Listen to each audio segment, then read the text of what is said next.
Hello, I'm Sibongile Ngako, and this is my series, FEMpower You.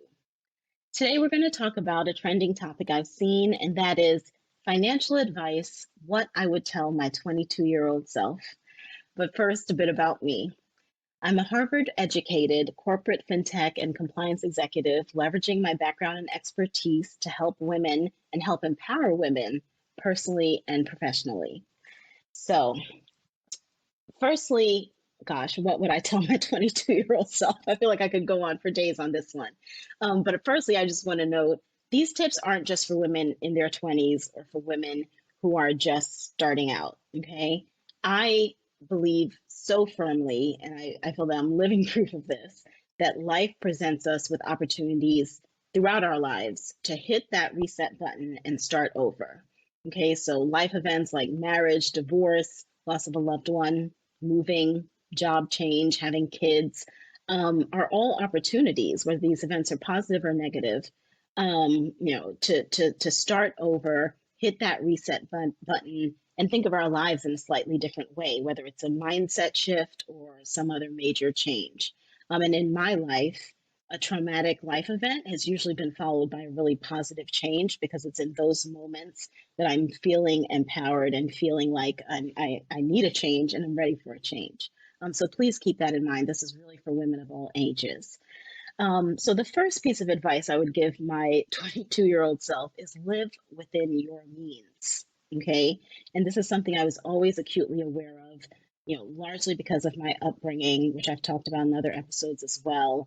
I saw my parents live way outside of their means, and I saw firsthand the pains of drowning in debt, the stress, anxiety, the relationship issues that can cause when people make those choices. And so, practically speaking, that means that your income should exceed your monthly expenses so that you're not living paycheck to paycheck.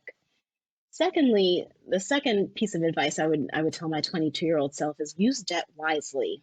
So sometimes I feel like the word debt, gets a bad rap. Debt is not bad in and of itself, right? It's when it's misused or when it's unmanageable and you're encumbered by it that it's a bad thing. When I was in college, and I'm dating myself a little bit here, but banks had pop-up kiosks on campus for just peddling credit cards to pretty much anyone who could apply and would get it approved. And I, like many college students, by the time I graduated, found myself in a good deal of credit card debt by the time I graduated, as well as student loans. And so, that is something, thankfully, that thanks to changes in laws and regulations, banks can no longer do, or at least it's been regulated a little bit. But racking up debt, especially high interest debt, should be avoided at all costs. All costs. Okay. Debt is best used as a cash management tool, and this is how companies use it. I mean, everything, every company from small company to Fortune 100 companies, this is how they use debt. They use it as a cash management tool, as a bridge between income and expenses. And so this is also how we should think of debt. Use it wisely, and ideally, it should be 0% interest, so interest free, or at least as close to it as possible, and fee free. Okay.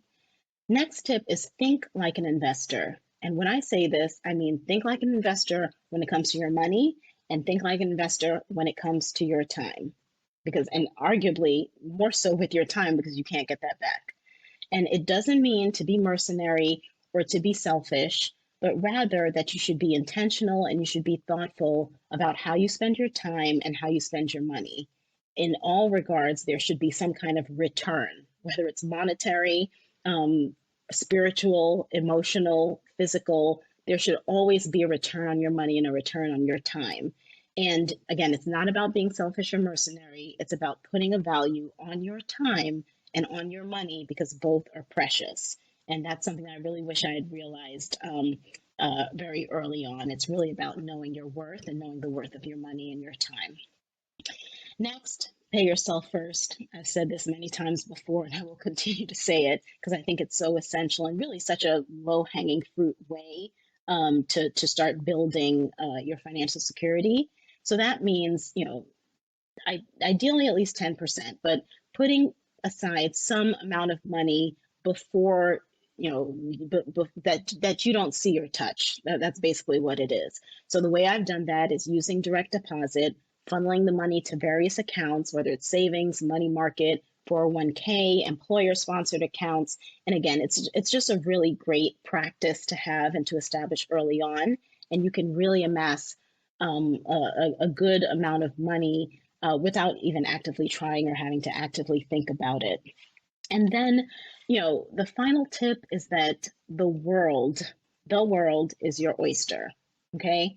There are infinite possibilities, and you can, at that stage in life, really do anything you want. Like, sometimes we're limited by peer pressure, or we're limited by our family beliefs, or by our geography, or these really self-imposed limitations that we have in our heads, or place in ourselves or others have placed on us. But the decisions we make at an early point in time will impact us for years to come.